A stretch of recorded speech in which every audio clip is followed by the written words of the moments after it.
Something was wrong. Every strawberry blonde hair on the back of Niki's neck stood erect.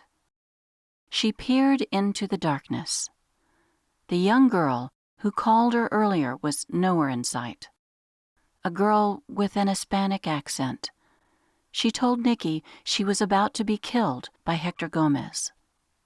The girl had told the private detective where to find her. Not a pretty side of the state capital of Louisiana. It was close to the riverfront, just enough distance from the mighty Mississippi to form a playground for the drug gangs and others with violent propensities. This was one of those, a termite-infested building with walls on the brink of collapsing. No light shone from the inside, only blackness. Niki thought about the flashlight she always kept in the Ford Explorer. After a brief consideration, she opted to keep both hands free. "Juanita?" Niki called. "Are you here?" Dead silence. "Juanita, it's Niki Dupre. You called me?" More silence. Niki took a step toward the door that stood ajar. Her senses became more acute.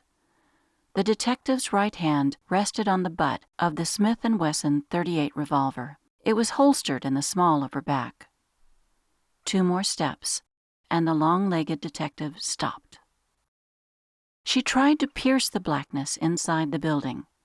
For a second, she regretted leaving the flashlight. She pulled out the revolver.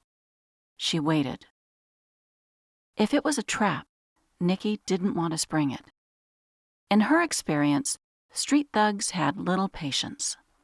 They were the ones who surrounded Hector Gomez, the bottom of the barrel, the kind of men who would sell their little sisters or their daughters into prostitution without a tinge of remorse. Her ploy worked. A guy behind the door shuffled his feet. The sound wasn't loud, but it was enough to reveal the location of Niki's attackers. She assumed at least 2 were waiting. Maybe 3. She settled on 2. Hector Gomez didn't know her well. Niki had earned the designation of weapons master in Kempo, the ancient Chinese martial art. She was an expert in guns, long blades, short knives, long shafts, 3-section rods, and nunchucks.